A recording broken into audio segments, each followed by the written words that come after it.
Here they come. Hi, just wanted to let you know I'm here. Hi. Great. Who are we missing? Just, we got Matt, we got Katie. 1, 2, 3, 4. We're all here, unless we're waiting for, who else is registered? We've got, wait a second. There should be 6 of you, but there are only 5. Aren't there only 5? Because of. No, Katie's here too. Yeah, Katie. 1, 2. Right. I had the wrong screen. I can see everybody now. So, who else is here? Okay. I think you said 1 or 2 other people signed up. Yep, I see Michael is here also. Oh, okay. I don't see him. Oh, attendees. I'm sorry. I got it. It's. Got it. Well, then there's nothing. Let's just start. Okay. Cool. Welcome everyone. Hopefully this will be as painless as possible. My plan is to keep these meetings short, like an hour or so. Meeting more frequently, whether it's weekly or bi-weekly, to move this along. A lot of work can be done offline, and therefore, let's just take this time to lay out what we think are the important areas of the bylaws we want to review. I've had a chance to talk to a couple of you in terms of, ideas. But if anyone would like to start and share with the group what they're thinking about or what you'd like to see us handle. David, if you'd like to go first, that'd be great. I can't hear you. You have to unmute yourself. Okay. Thank you, Susan. Yeah, no, I'm happy that we're having this committee. I think it's a working group. I think it's important. It's a big job to tackle. And like you say, a lot of this work could be done offline. Last time we had it, we collected the bylaws of all the 11 other community boards in Manhattan, and we looked at it. There was some very interesting differences in the bylaws. They are not uniform at all. And I think it would be helpful if we could split that up amongst us and be responsible for getting 2 or 3 of the other community boards. I have a lot of things that I'd like to talk about. I'm not sure this is the time or not, but. Well, why don't you just give us sort of an overview and in terms of general points, and then I think that I'd like to talk about appointed members, public members, and their role, and how to make sure that they can't. That they're different in many respects than an appointed member. And so what we have now is, I think, I think our heart was in the right place last time, but it's a kind of a tortured explanation. Okay. I'd like to talk about the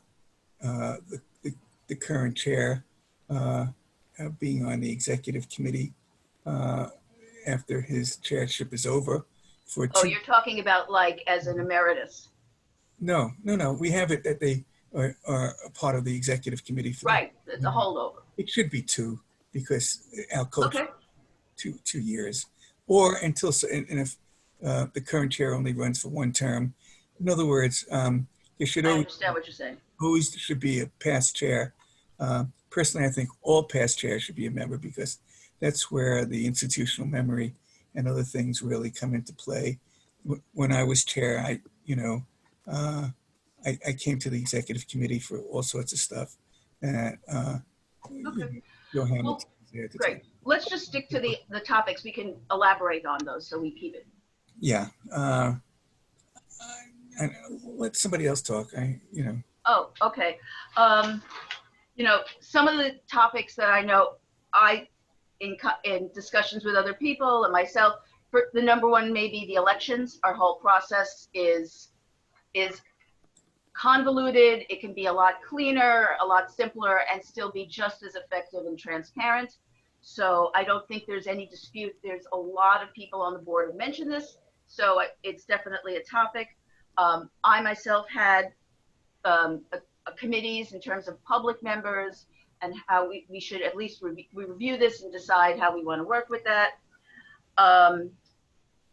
In terms of, we don't really address, except for mention of email technology, how this may be, you know, in the sense of how much we want to include that or discuss that as terms of our flexibility. We may be given more flexibility going down the road, and we want to address that. One other thing that is, well, it's not in our bylaws, but based on all the discussions that have been going on and in our environment, is that there's a reference to a code of conduct or, you know, some sort of set of standards. My philosophy is that that's not part of the bylaws, but it is something that we reference in the bylaws that we can then construct and then as part of our governing, you know, standards. But it's by not having it all included in the bylaws, it makes it much easier to modify and to keep effective. That's a very good idea. Let's see. Oh, term limits. We have an issue. We have currently, our chair is limited to 2 consecutive terms. All past chairs have mentioned to me that when it takes you a whole year just to learn how to do a job, to only have one more year is kind of hampering the board, just as a topic of discussion. And so those are my short things. If anyone would like to go next and add to that or comment on it. One other thing is Whoops. in addition to the code of conduct, it would be a social media policy or something along those lines. Thank you. Yes. And basically having each of these have those live outside of the bylaws so that they can be amended much more quickly as we go along. You know, that's sort of been the problem of not having a social media policies is because we don't have a place for them to exist. And if there are any other things that people can think of as far as policies or procedures that we can reference, but have live, as a separate document from the bylaws. Right. That way they can just be updated as we go along. Right. I think it's important also as to who could speak for the board, who can't speak for the board. It used to be that if you passed a resolution and you spoke about the resolution, which would, after the reso, it's board policy, then you were okay. But if you wanted to speak for something that is not, or was defeated and is not part of the resolution, I think you clearly have to say that it's not the board's position and you're speaking for yourself. And I think it's not clear what our policy is. For many of our board members, it's not clear what it is. What is most important is that we all recognize we need a standard policy. It has to be in writing. We can all, of course, because it is only, it's referred to in our bylaws, but not actually in our bylaws. As changes happen, as events happen, and we see things that we didn't anticipate, then we can discuss them as new business in a full board meeting and then adjust as needed. But yes, it is very important. I agree. Thank you.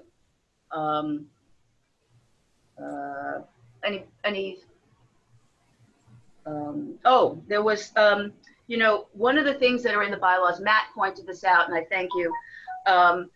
In our bylaws, it actually has the formal ordering of our meetings, which is kind of unnecessary because it hampers us if we want to mix things up. And technically, if we don't follow the order, we are violating our own bylaws, but it's something that probably doesn't belong. The only thing that I think probably should stay is the idea that we must have a public session. Those kind of things are key. We've got to maintain our, transparency and accessibility, but a lot of that stuff can probably be cleaned up. Yeah, that's a great point, because as I'm looking at August, I wanted to have a stripped down full board meeting of just board members coming together, vote on things and be done, not have a 5-hour meeting, since we don't generally meet in August if we need to. So if we have any matters before us, so that's something. And also, just Matt raised an excellent point of, like, if we wanted to move around the elected official reports to the end of the meeting. A lot of people don't realize we're technically not allowed to do that right now.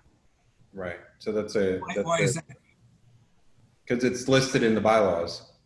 Oh, it's not technically because it's in our bylaws. Yeah. It's actually ordered in a certain way. What So drove me nuts last full board is that every elected official, almost every elected official, came, and as a courtesy, they spoke at length. We didn't really cut them off, and then after we heard from all the elected officials, then we heard from their representatives. So it was like a double dose. We already heard from the elected official, and I'm wondering, if the elected official speaks, do we really have to hear their representative speak as well? We didn't have any of their representatives speak, actually. Those No, were the other elected officials' representatives. What's that? Those were the other elected officials' representatives. They just all happened to be here. So we have like 12 potentially. I have a different memory of it. yeah, everyone is showing up. It's almost too easy to show up, so they show up. Yeah. Yeah, I thought that they did speak, actually. Well, We didn't have anybody that double spoke, but I felt think that we way. should leave it. What's that? I think it should be more open, because I think this points out that there can be different times. And so, for example, we're in different times now, but is that something that requires that it be in the bylaws, the ordering, and then for a public session, saying perhaps except in July and August, since we're not required by the city charter to meet in July, right? to meet in July, that that we don't need to, that we don't need to have the full process. Well, traditionally, we do have the full process in July, but not August. No, but what I'm saying is that if we continue this way, maybe it should be at the discretion of the chair or whatever it is, because these meetings in July and August are summertime meetings, and they're to conduct business, not necessarily. The reason that we have a July meeting traditionally is because we have so many applications that come before us that if we didn't vote on them as a board, we wouldn't have a position on them. Right. And so that's why we have a July meeting. Can you hear me now? Yes. Oh, good. Yes. I've been trying to figure out how to. I want to be sure that I'm getting my point on the list. So when you're ready, I have my hand up. Oh, I'm so sorry. You don't need to go on about that. I think that's the Yeah, because there are a few of us. Katie, why don't you go ahead? I just wanted to say that we need to address the problem of the larger term limits change that has come from the charter in light of our election. I mean, if we cannot elect a chair in November whose term limited out in May. So I don't know how we do it, but if it's in the bylaw, we have to think about this as a procedural problem. And person's out, we don't have a chair. So does that mean that no one can run for chair who is been on the board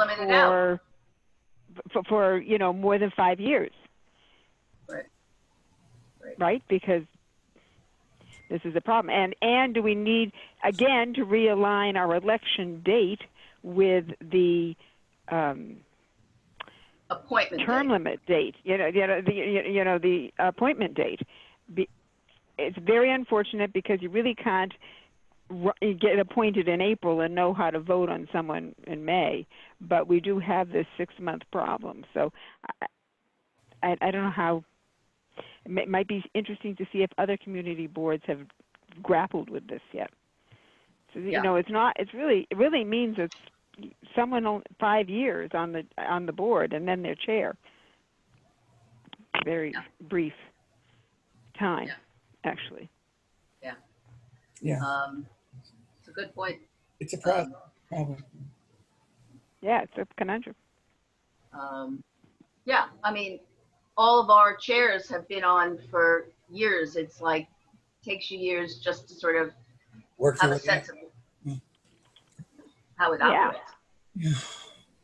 Yeah. I mean, Stupidest. most of our chairs have been chair of a committee, but if how would you even get to be a chair of a committee, in time to be, in less than 2 or 3 years?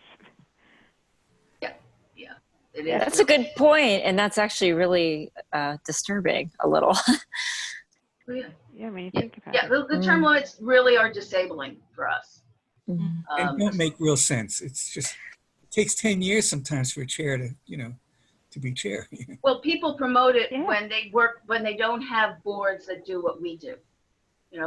Most boards don't do what we do, and therefore people don't realize how much you have to learn just to get things done the way we've been getting them done. Susan, anytime you put term limits on a referendum, it's going to pass. It's like, Yeah. Patricia hasn't, I see her hand is Michael up. was before me. Michael, you can go ahead. Oh, I'm sorry. Okay. Okay, I'd like to throw out a few things that are somewhat related, and one of them would be the difference between public members and appointed members in terms of who gets counted in quorum, who doesn't get counted in quorum. And then the second and related issue would be how they vote. When does their vote count? When does their vote not count? And also related to that is, when is the appropriate time and how do we abstain? How do we recuse? What gets counted in the vote, what doesn't? And abstention is like a no vote, whereas a recusal is simply reduces the amount of those who are eligible to vote.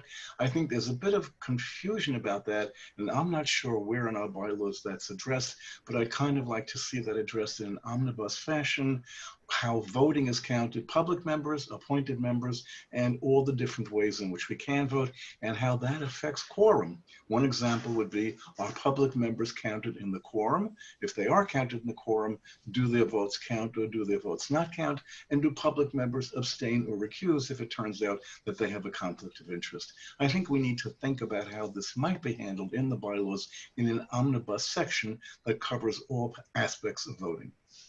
And most of that actually is covered in Robert's Rules of Order. But not in our bylaws, and I thought it would. But our bylaws. Well, they're referred to, Robert. Yeah.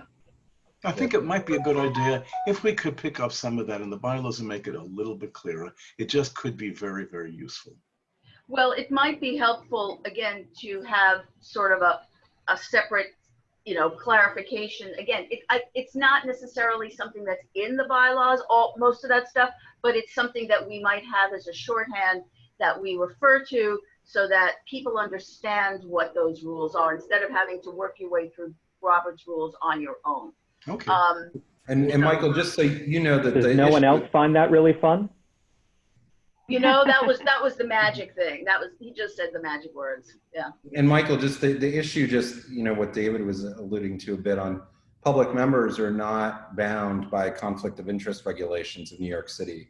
And that's been a very big issue with the concerns about the influence of public members and their makeup on a committee. So for example, if you had more public members present at a meeting than there were committee members, and the impact on that or the impact on a tie vote, that's always been sort of the concern. It comes up like once in a blue moon, but when it does, that's why David was bringing it up. It really sort of raises issues that board members are saying, hey, I don't know if I agree with, how this is arriving at the full board meetings from the committee. So that's where I have a general question. Are we bound in hard rock stone to Roberts?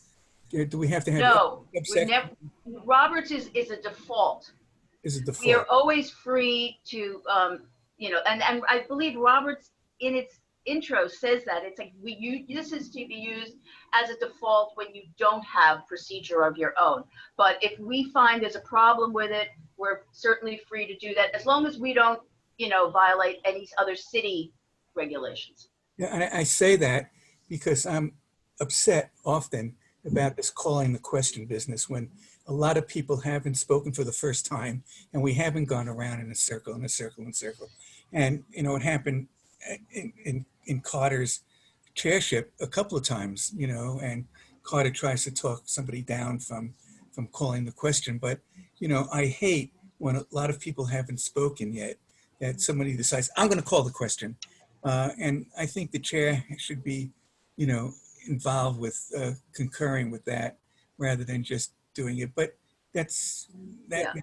Well, a lot of times people don't do that correctly, because when somebody calls the question, you not only got to second it, you have to have 2/3 of the board, you know, support calling the question. So if you have a lot of people who haven't spoken, it will get voted down. But it's a time killer. It's a yeah, and it's, you know, it's a time killer. It cuts both ways. But whereas, you know, maybe 2 or 3 people haven't spoken, let them speak, and then we can move on. You know, Susan, we might have to make you parliamentarian. I may have to arm wrestle Matt for that one, that privilege. Okay. So, I wanted to add some things from our last inaugural meeting, well, the inaugural meeting of the Equity Working Group. This came up, anti-bias training for all board members. Is there a way to incorporate that into the bylaws? That would be one thing I would like to see. Like, every board member has to have some sort of anti-bias training or implicit bias training. Revamping the CB2 website. I know that you're doing it currently, but to make it more accessible for non-English, Latino speaking communities in our community. Making you know, those are important. I did have that on my list of, you know, looking for potential points where there might be bias, or there might be things that hinder, you know, promoting the ideas of inclusiveness. Those may actually go in a code of conduct too, or something of that nature, where it's part of our expectations, because again, we could have, that may not be sufficient, or it may not be specific enough. And if we have that as part of our standards, our conduct standards, then we can elaborate on it and really, you know, nail down what we're looking for. The other thing is it's a budgetary issue, and having within the bylaws things which go to budgetary aspects is challenging, because it's where you can have conflict. And as I've spoken to you before, I mean, it's something that the borough president should be requiring. And, you know, that's where that funding should happen, along with all the other 20 training modules, just as much as they require people to take conflict of interest training. That should be required with that, coupled with it, I think. I mean, it's the code of conduct should maybe be somewhere where we put the onus on the individual board members, if there's an absence of that training, that they seek it out as well. Because, you know, as we discussed, one of the problems that most people in the workforce who work for large companies receive this type of training, but not people who work for themselves, unless they've gone out and sought it. But most of our, you know, high number of our board members are retired, so that they're not in a realm in which to receive that training. So it's interesting, you know, if somebody has had that training, are they required by the borough president, or are they required to say that they've had the training? And if there are training modules that are required, the borough president, I think, requires people to take too. Like, it's part of a larger discussion, I guess, is what I'm leading at. We could require. You know, what do you need to do to become a board member? What are sort of the prerequisites? And that might be something to work with Gail. Okay. If it does become something that is offered by the borough president, that we could require it. Okay. You know, if it becomes available, it's required by our code of conduct, so that we're sure that we get it to as many people. Yeah.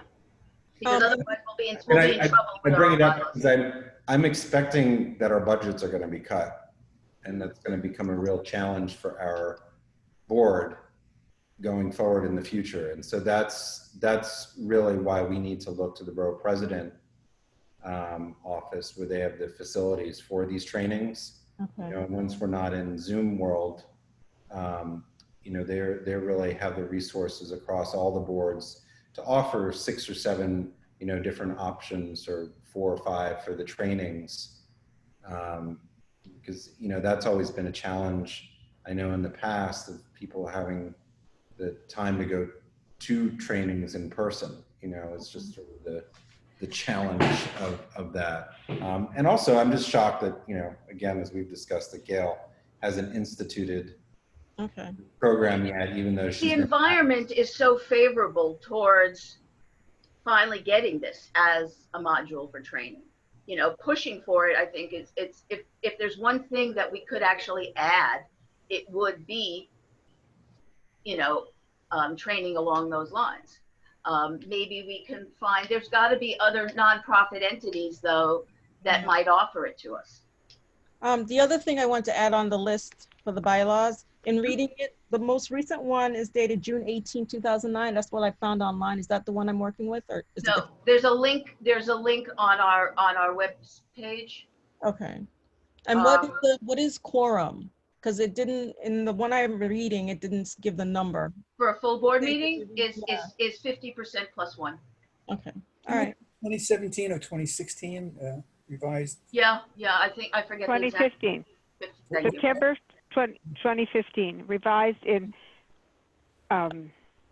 April and October 2014 and September 2015, according, and I think I was on all 3 of those. And Yeah. Yes, I think you were. and just so there are currently there are 2,950 community board member slots in New York City. Just, you know, start doing the numbers for like trainings and stuff, and so I think it's important. And then in Manhattan there are 550 members. I think it's important to do that training on a larger scale from a budgetary perspective is really important, because then we can make sure that it's available to everybody.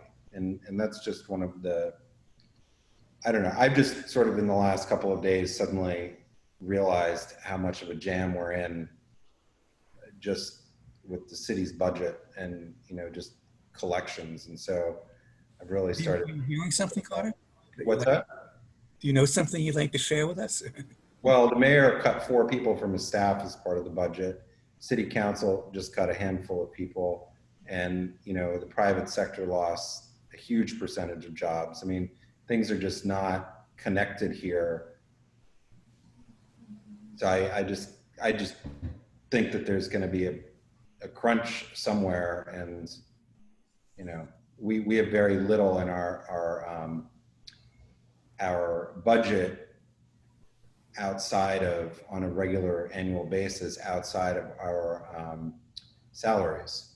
So, you know, and if that's really cut, we're really just in a jam as far as being able to do things. And that's why, as much as we can, you know, for types of things, looking for support from the borough president's office, I think is just a good first step. And it's just shocking, honestly, that they don't have this training available right now. I mean, that's just mind-boggling. Carter, doom and gloom, but, you know, November, let us hope that we have a different administration which will support our local government.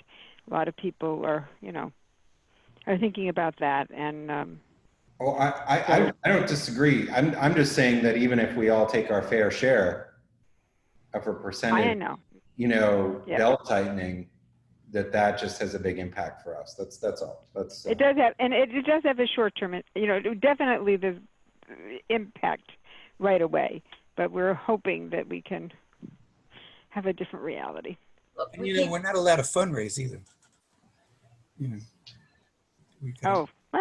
No, but we might be able to find, if there are nonprofit groups that offer something like this, even if we can't make it available to the broader community board community for ourselves. But that's not an institutional change. No, it's not. But in terms of getting something, the borough president's office needs to be the leadership on this to change this, because it's absurd. And it's absolutely. But, you know, you work with what you've got, and if you can get something and improve the standards that we function under, then maybe that also represents a standard that we can promote. It's like, this is what we do and we feel it's necessary, so you should be promoting this across the board. So I've had my hand raised. I know you're I'm sorry. That's okay. I just wanted to sort of going off of your idea, Susan, about a nonprofit providing this kind of training. And also, even though it wouldn't be directed towards our community boards, which would be better to have a more focused training, there is training with the city, because I mean, I know that I'm forced to take lots and lots and lots of anti-bias training in my job with the city. So I'm wondering if we can use what they already have. You know, again, better, as Carter was saying, to have that leadership and have the budget and have a very directed type of bias training for the community boards specifically, because I think you could get more into the weeds in what we do. And but at the same time, you know, the city's produced tons of this kind of training already that city employees use that might be useful for our needs. Yeah. Oh, definitely worth checking out and reaching out and seeing, you know, how, you know, maybe it can be somewhat tailored. I mean, yes, we are. It's a good place to start. Kristen, just out of curiosity, how often are you required to take those trainings? I don't know. I just regularly get emails with links, and we get separate trainings, whether it's like, for instance, I just finished with my LGBTQ training yesterday, and then we'll do diversity training. I mean, they just come up periodically. I would say I end up taking it like maybe like 3 or 4 a year, maybe, but focus on different types of diversity. So I don't know, they may have a more, one that's more all-encompassing, which would be probably better. But yeah. That's good to know. I mean, It is. that's really interesting, right? What's the source of that? I think it's DCAS that puts it out, but let me check, because I can look at what I took yesterday and see who published it or whatever. So I'll look into that and get back to you. Okay, thank you. Who's next? Point of information here, when I worked for the city of New York, it was the Department of Personnel that issued, and this may answer the question, this was many years ago, that issued the regulation that we had to take training every 2 years in areas of sexual harassment and conflict of interest, but it was always the Department of Personnel that put together the programming, and they always did an excellent job. So I'm just guessing that that may still be the rule, that it's every 2 years for sexual harassment training, for diversity training, for conflict of interest training, which we know the borough president does, and the Department of Personnel does an excellent job in putting together those kinds of programs. I believe it's still in effect today. So that's something, again, to be considered outside of this committee, but it's part of the package that Susan is putting together, of other concerns that Susan and Carter are putting together, that in fact the community board should consider. They are an excellent resource for this kind of training. Yeah. And it's also just to Patricia's, you know, with the equity working group, it's also something as far as creating structure, you know, for us, that's just improving our board as far as, you know, in advising the borough president's office as well, just, you know, how do you strengthen the institution? And we don't stand alone as just our own, but other boards, because I'd like to be able to take something up further, you know, just to discuss with the borough president's office and other boards of just, you know, different requirements. I mean, is it really a huge hurdle to take a full day's training to be a community board member, given all the things that we're involved in, you know, once every 2 years? And can I say that the training we do is all online, which I think is really the way things just are going generally, not just because of the pandemic, but that's certainly really emphasizing sort of the online nature. So there's really not a heavy lift to ask folks to take, to watch a few webinars. And I think it just makes it a pretty simple process that's very, very accessible to everyone. So there are clearly resources out there for us to like move forward with. Great. Does anyone have anything else? Because otherwise I think, let's think about which topics we'd like to hit first, maybe. I had one other thing that, as the past of having been on this committee in the past and just looking through things, it would be helpful if we had, and there's somebody I had in mind who's sitting at what looks like a CEO's desk over there. It's Josh Lyman's office from the West Wing. It's a virtual background. Yes, I am aware. But It's the best I could find. Is continuity through the bylaws, because there's so many little errors through the whole bylaws. And I don't know, Matt, if you'd be interested in volunteering for just catching those as we go along, or somebody brings them up. Matt and I actually talked about this. Okay, because that's like We have a black-lined version of the document posted online. It's killing. It eats my soul, you know. That's kind of what I'm referring to. I mean, just getting all the references so that you know, because we may have to move some sections around too, so that they're in the right places where, you know, to Michael's point, that things are, you know, you can understand, or they refer to another area or whatever it may be. But there's a lot of little issues that would make them much more manageable and digestible to a layperson and board member. That's a lot of work. And the hard part about doing it is that the process of convening the committee and going through this and then voting on it, you know, is a very laborious process, but that's the only way to amend the bylaws. So this is our one shot of kind of cleaning them up for the next number of years.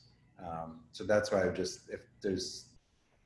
you guys have already talked about it, that's great. I didn't know you had talked about it, but it's yeah, well, you know, procedure geeks love this stuff. So I have a question. Is it every 2 years that you have to update the bylaws, or is it every 4 years? What is it? There's no prescribed time, requirement in terms of how often. It's just reality basically dictates when people realize there's enough that just needs addressing. Okay. It ends up being every few years. And this really came from the last election of just the whole process, and that it's not codified, the elections process sort of in the bylaws in a way that reflects our experiences in the last few years, since there were changes from there used to be a nominating committee, and then that wasn't eliminated. It sort of became the elections coordinating committee. And, you know, a lot of that process really doesn't need to be figured out each year. It's pretty straightforward. And so the idea was, and I think that we also ran into the problem. We saw there are some glitches in sort of the timing of things, and, you know, and that's not really fair for anybody who's running. It should be very clear beforehand, you know, what needs to be done, even to the point of saying, you know, this is an appropriate time to reach out and talk to people. You know, this is how statements are distributed. This is how, whatever it is, just having it all just worked out. It's not that complicated, but doing it beforehand makes it much more transparent process and in you know, much more fair process, I think. But go ahead.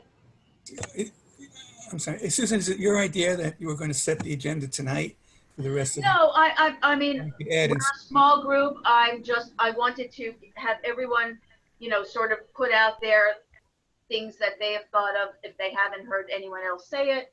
And then if we'd like to decide which ones we'd like to tackle first, or if there's any other things that you want us to come back with in terms of further discussion.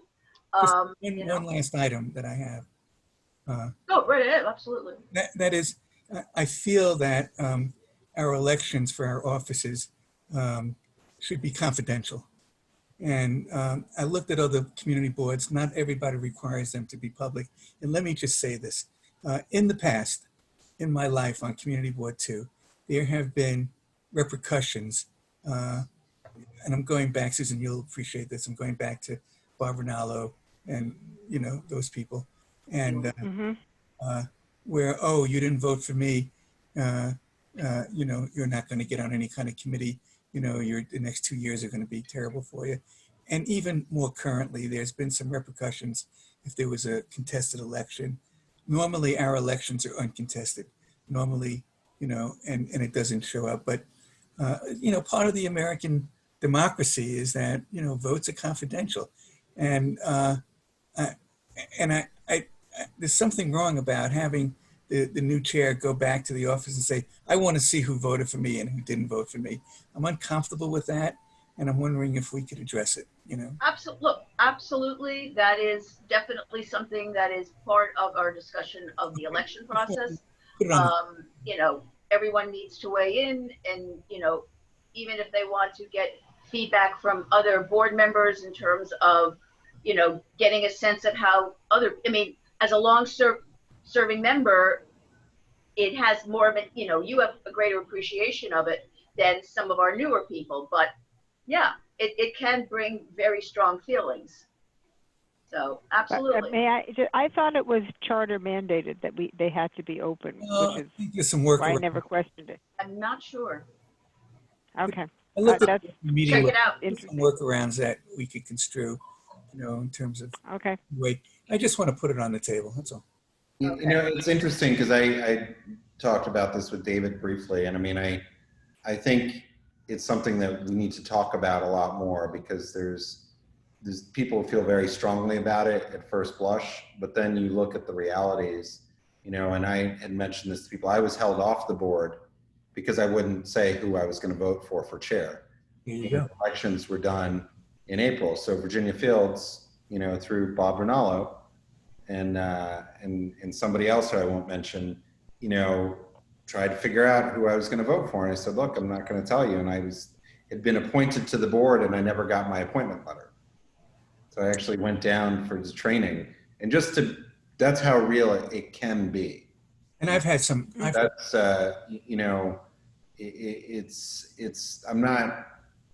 I think it's a far off, distant memory for me in many respects, but it is an interesting point that David brings up, because that was a very bad time period for those we've had some very dark periods. Yeah. Yeah, very. I mean, real fights and arguments, and, you know, years ago, it was really terrible. Nothing like we have now. And that's the same time period when the Conflict of Interest Board made a ruling against Bob Rinaldo chairing the business committee, and that decision was not shared with the board. It was we had some terrible times. You know, and so that's something else that Susan, I don't know if there's certain types of notices to the board that need to be, you know, shared. That's a good point. That is something, a notice requirement in terms of things coming, you know, they don't just come to the office, they have to be disseminated. Just conflict. Right. You know, conflict notice, anything from COIB. Because this goes to, you know, when, you know, everybody always says, oh, when did you find out what the borough president's office thinks? And, you know, you ask David or Terry Coot or myself, and you go and ask them, they say, well, it's your board. You're free to run it however you want. I mean, we are an independent body. And so I think that those conflicts rulings, if there are any in the future, definitely need to be, you know, at least shared with the executive committee. Is it only conflicts, Carter, or is it more generally, for instance, fining as well? There's conflicts. Oh yeah, or the findings, right. No, you're correct. It's the findings of the Conflict of Interest Board determination. I said like fine, F-I-N-E. Oh, F-I-N-E. Oh, I thought you meant findings, because it's also findings that, okay. That was a rule. Any determination, yes. Yeah, and the finding, because yeah. And, you know, this may become also more relevant because we now have term limits. If people can be jammed up, and then it creates more problems because, you know, you can't just wait, you know, till another cycle. Every year becomes precious in terms of, you know, a board member's ability to function and to learn and to grow. So. And frankly, it may be less of an issue because all of that information is available online now, but it is something that, you know, I'm pretty sure the board, I'd have to ask Bob Gormley, but I'm pretty sure that the board gets these notices when there is something like that. Hasn't happened under my tenure, but I'm sure they get some sort of a notice. So it's just the transparency. Thank you. Yeah. But you know, it's not just what we get, it's the appearance of how we handle it. And if it's something that you feel people would want to know, then we should, you know, lean towards disseminating the information, you know. So is there anybody else who has any other topic? We've got plenty to work on. Okay, so any suggestions on where we'd like to start? Susan, can I throw out what I was thinking? Go right ahead. So hi, I'm so happy about this. Makes me so happy. He has a low bar. I really do, man. David. You have no idea. You have no idea. Right place. It's been 4 months without people. I can't tell you how excited. Robert and I are going to become best friends. And that's, you know, so. So the way I was thinking about it is kind of from a high level. So what are we obligated to do? What are we forbidden to do? How do we want to organize ourselves? So that means how are committees? And Carter, don't worry, I'm not going after your power, but how, you know, do we like that the chair gets to choose the committees? Do we want a more democratic process? Do we want it so that there isn't an appeal process? And I don't think that we should I wouldn't argue that we would come out on the other, at a different solution, but I think having the discussion is worthwhile. And then how do we conduct ourselves? So that is, you know, the order of the meetings, a code of conduct, which I don't love that phrase. Just a but phrase. yeah, no, I'm, but you know, how are we organizing our behavior? So, you know, in addition to the bylaws, the standing rules that can be suspended, you know, as needed. I would stick with Patricia's idea of including the bias training to the extent possible in the bylaws, because then that can't be changed. And I would advocate for, you know, a biannual requirement, because I think onboarding is not, generally when it happens at onboarding is not enough, mostly because you have no idea what any of the words mean. In terms of, you know, just the committee organization and where, you know, what you're doing. But, and then how do we act towards each other and others act towards us? And then how do we want to interact with the public? Because I think the elections is frankly pretty easy to fix, because there are too many examples, there are too many bodies that are similar to ours that have already done this for us to reinvent the wheel, would be my opinion. And it doesn't have to be New York City community boards, it can be whatever. I think probably the order of business. There are too many boards who have done the, you know, who are similar to us for us not to steal their good ideas. But, you know, I will say that I'm will be the one worrying about consolidating powers. So the idea of having all of the chair boards on the executive committee worries me a little bit. The idea of being too rigid in our code of conduct, at least when it relates to the public, you know, I get worried about. But I don't know. Those were my opening questions, at least. I'll say one thing, Matt, is that not many people on the board do a lot. Say it again, Carter. And not many people on the board do Say it again for the guys in the back. And the reason for that is just by virtue of its volunteer membership. Right. And the time commitment. And I get that, but there are hundreds of people looking to join the board. But this is interesting because it comes up over and over when I speak to other board chairs. And the more distributed, the less gets done. Oh, I agree with you. And that's it's fascinating to hear uptown, downtown, midtown, you know, all parts of town. It's the same issues, you know, as far as the board is functioning. Michael probably saw this at CB1 too, you know, and when you want to get anything done, you can't. And that's what hampers a lot of the boards when you start having the people who aren't running the committees to see the amount of work that goes in, to see the amount of time in writing the resolutions, and somebody who sees things from the beginning of the process to the middle and through the end to realize like how much goes on each month behind the scenes. And so it's a caution because a lot of, you know, I'd never realized when I first joined the board, you know, how much it takes to make things actually run and happen. And it's very easy to meet in Zoom, but actually meeting in person requires significant effort. And when you start looking at the free nights somebody has available to them in a month, if you've got 4 days a week, from Monday, Tuesday, Wednesday, Thursday, and if you know, say there are 4 weeks in a month,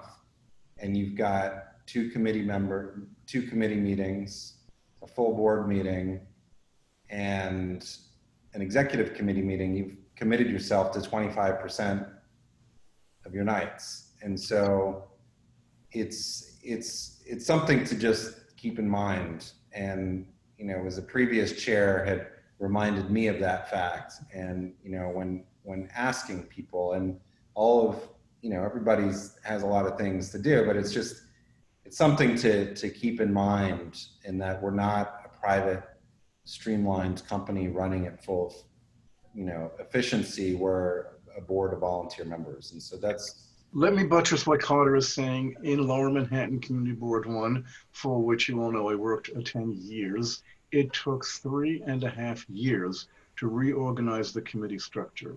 Several committee chairs had tried. It involved discussions of every single member of the board. It involved continuous votes. It was 3.5 years to simply change around the order of what matters get referred to what committee, and do we structure our committees geographically or by subject area. It is very difficult to make major changes like that because everyone sees it as a shift in power. Finally, after 3.5 years, we did change the structure, but there were still people afterward that felt as though it wasn't satisfactory and complained about what had been done and said, you know, someday we have to go back and redo this because some of our leadership has been disenfranchised. So any changes that we may make in what leaders make what decisions and what decisions reside in what portions of the community board need to be given a lot of thought. What will we be stirring up, not just in Zoom meetings, but face-to-face when we meet in the future. It takes a very long time to make any changes like that because it affects who has the power to make decisions over how the community board is run. So Carter's right. It takes up a lot of time to make changes, major changes beyond the bylaws in how the community board is run. I mean, and remember, our executive committee meetings, all of our meetings except for like personnel, any board member can show up, and can contribute. So it's, you know, we have to deal with the reality of getting things done. And I think we're wandering down the path though a little bit, only because I think all of these are worthwhile topics that we should all, you know what I mean, that we should discuss. And so I guess that would be my, because I'm going to be the guy yelling that we should talk about things even when I don't necessarily agree with all of them, just because I think some of this is worthwhile debate. And so Carter absolutely brings up a good point that we may not want all of that. But I think the point, Matt, is we don't have the time. And that's what, to Susan's point, is what we really need to look at are, you know, there's certain things that we can, but we frankly, I don't know, if we go through and examine every aspect, it will devolve into nothing happening as far as the bylaws. And this happened in the past where a lot of work that's done in the committee is just undone in a heartbeat at the full board. Yeah. Because somebody doesn't like something, and then everything gets tossed. And it's or it simply wasn't brought up for a vote. I mean, I've had tons of work that's like, you know, something we just don't need to deal with this, and only addressed a small number of the items that the committee worked on. And it's sort of a philosophy of it's the committees need to bring forward something that it's not just you thinking for yourself, but thinking, is this representative of the board's thinking of what you think it might be? And that's so that we can actually get things done. And it's why you see, you know, the bylaws are a bit of a mess. It's specifically because a lot of these things sort of fell flat when they got to being discussed because people didn't participate in the discussion to see the reasoning. And that's you know, makes it a big challenge. Can I just say something? Finishing. I just want to say something. I forget which one it was. One of the 14s or the 50, maybe the middle 14 one. I was chair of the Bylaws Committee, and we had to do one thing, and that was to change the date of the election and to extend the term of the sitting chair, who was David Gruber at the time, to align the election better with reality. And that's what we did. I think that's all we brought to the meeting. And we were able to get it done because we were focused on something really tight, really graspable. And we didn't, you know, because so I'm just thinking about it, you know, maybe we as a committee have a whole bunch of things that we bring, but we bring them one at a time, or we have to think about how we can get it done. And I'm reflecting on a time when we were very successful. It was something that had an edge around it. You know, it was in a box. And we said, we're focusing on this. And I think we discussed it at the school on Howard Street. I think that's where we passed it. But the board could digest it, discuss it, and pass it. I think it's a good point that you're making. It's an excellent point. And to the idea, you know, Matt, to the extent that there are these ideas are important, the more we can tie them into specific, you know, areas of the bylaws, specific things, then there's room to discuss the idea of, you know, whether it's participation or whatever. But as a broad, amorphous, you know, aspect, it's gonna tie us up in knots. So, which sort of gets us to the next idea. Let's move forward by choosing a particular section and working on that, and then, you know, we'll see how it goes, and then we move to the next, and then to the next, and then when we've worked on a number of things, we can see how they fit together, and maybe and see where the holes are. But if we keep it more in terms of this is a functional unit, I think we will be more effective and, you know, focused. Agreed. So. And you guys also might want to think about, I mean, there's no right way to do this, but how you present it to the board, because these, I mean, I don't know, I just. No, you're right, Carter. You're right. Watching some of these fall apart through a minutia discussion that somebody grasps onto an issue, and suddenly everything's all over the place, and it's not presented in a way that you can vote through it item by item. I mean, just because there may be one change somebody doesn't like, or a majority of the board doesn't like, it should be presented in a way that it doesn't undo everything. And I don't know what the right way of doing that is, but it's something to be mindful of is in going through the manner in which it's presented. You know, Good point. and especially if we're going to use this opportunity to also clean up a lot of things, that should be separate, where there's not any change in intent or any wording. It's just cleaning up and correcting things, or, you know, if there's inconsistencies, pointing them out and bringing them together, because the intent here is not to throw, you know, change something without people knowing. That's not our goal here. What our goal here is to clean it up, to make it easier to read. And so that maybe should be separate from, you know, just as a start from any of the other.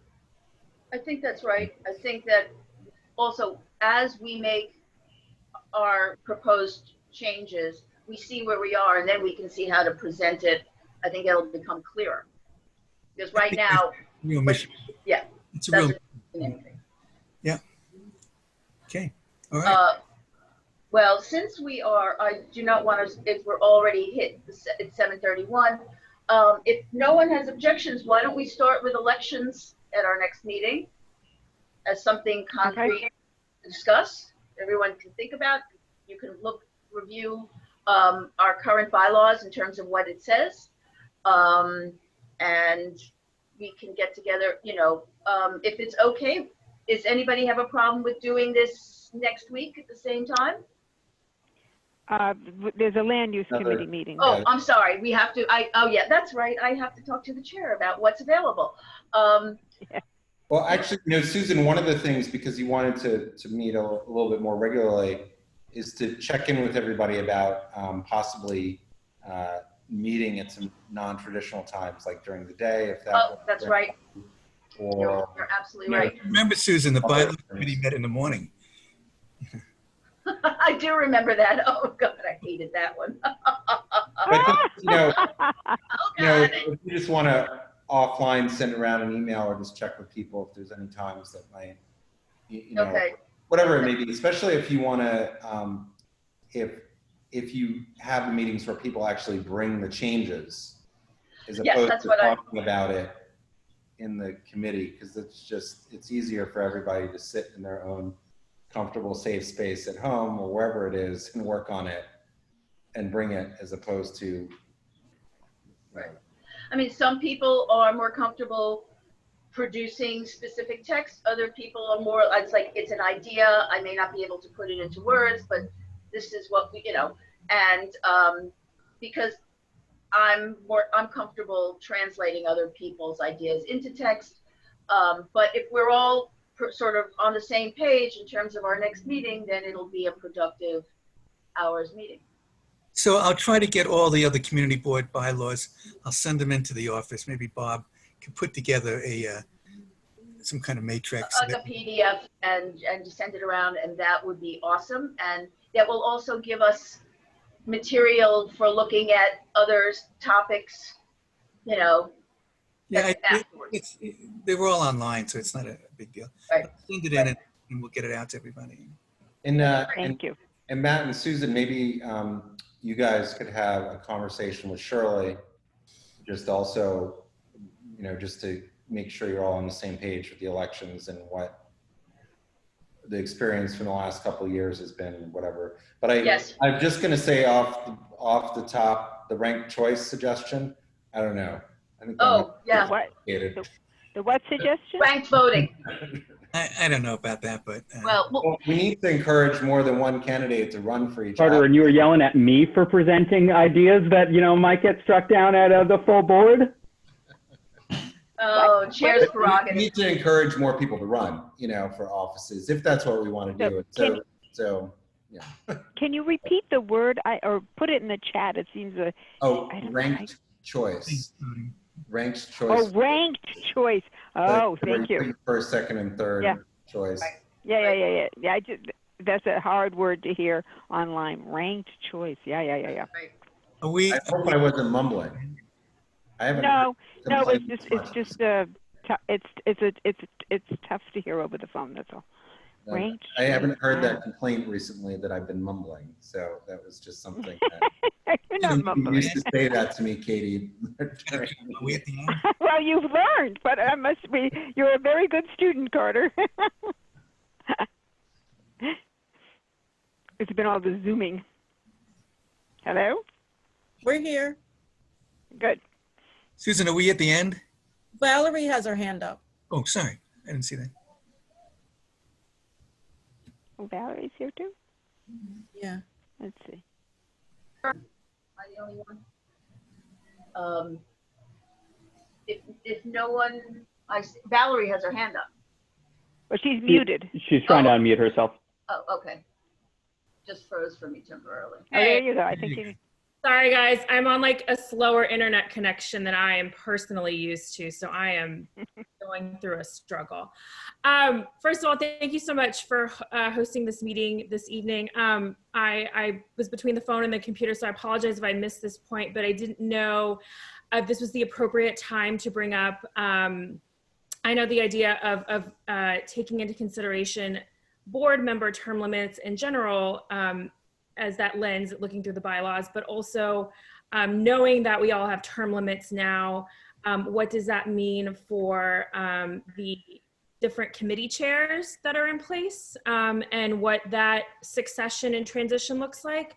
I think that's I think that's even more important now with term limits in terms of both ensuring like the hygiene of our leadership in terms of that turnover, as well as identifying new leadership so that those are not positions that are held, you know, for a full duration of someone's term limit moving forward. Yeah, we did bring up generally the idea of the term limits and what the implications are. As we go through specific areas, I think that's how it's better to deal with it as in terms of the specifics so that we make, you know, practical, concrete recommendations. And it raises the issue of are term limits the solution to term limits? Right. When I think that the underlying philosophy of most people on the board, once they understand the implication, is that term limits are not good. And I mean, I might be speaking more broadly, and that may not be representative, but it seems to be from the people that I've talked to. And so it's, you know, that's a big question to think about, you know, as we go forward and get closer to the first date of, you know, when basically half the board's removed at once, you know, and I think that's really the biggest change. Right. Yeah, and I think that, and I think it's also asking the question, like, is the bylaws the place to, how do you ensure that continuity of service and that knowledge of that chair and how it transitions to other people within the committee so that when that 50% loss happens, that it's not something that's going to be a huge burden to the board because we've found a way to extrapolate key information or key nuances of that committee to other members of that committee and or through to a designated, you know, designated survivor, if you will. That being It's going to have a huge, I mean, make no mistake, this was a serious win for developers and it's going to have a huge impact. Yeah. Yes. And Yeah, I mean, it's just no mistaking that. And that's, Yeah. that's really one of the biggest areas, you know, is the land use. And that's really, you know, Right. it's going to be really difficult. But just as a reminder that after a hiatus, people can come back. It's just that you have to have a gap and you can be a public member. So it may not be as big of an impact as people think. But we have to educate our board members and the community to know how we can work around this. Yeah, You know, I mean, what's- Just this question, is it 8 years from last year? It's starting, people whose Depends on term your started term. 2019. Say it again, I'm sorry. It's 2019, 8 years from then? Yeah, you get and it depends on your 2-year term. 4 depending terms on of what 8 years. cycle you were One at in, a time, please. depends on which cycle you were in 2019, but so it's the beginning, I believe, of your term in 2019. So if you're on the first year of your 2-year term. That's right. Some new board members were appointed to second year slot in a 2-year term. So you have to look at each specific case for each board members, but suffice to say 50%. We're close to it. Yeah, or close to it. Okay. For each of those 2 successive years. Yeah, it's huge, but again, to incorporate changes, we work with the specific sections and the specific areas. Otherwise, it's just overwhelming. It's a really interesting topic. It's something I think about a lot. I don't think it's going to be as impactful as people think, because I think that there's going to be a lot of opportunity for more mentorship in instituting specific requirements or limitations. Doesn't allow for looking at the individual circumstances of each committee. And so the biggest thing is maybe thinking about whether or not there's an automatic provision that somebody who's a previous chair of a committee would become a public member of a committee after their full term ends, where it's automatic, not part of any, just like with the chair emeritus, that's something to consider, because you can actually build in that way that the meeting after they're not a board member, they're still able to participate, and there's a little bit more continuity of, and it's why the public membership becomes more important, because it can be a place where people who really are an expert in an area can participate in the board. And so it may be even something to consider, that there is a preference for public members who've been board members, who's previous, I don't know. I'm just throwing that out there because that's the continuity of information, and just, it's so critical, there's like all these little details that people remember. Which is a really valuable thing to be talking about when we get to our discussion on public members. But again, so we don't just wander away. Unless there's something else, I will be reaching out, and we will figure out our next meeting time, and we will plan to discuss the election process. Okay. And yes, and there will be adequate notice so that anybody who wants to sign up to can participate, and anything else from anyone. I don't want to keep you guys. We're at an hour and a quarter, so I'm like, time. Hey, I say goodnight, everyone. I'm going to jump, and it was a very good meeting. Okay. Thank you. Good night. Good night, guys. Thank you so much. Good night. Bye. Good night. Bye-bye.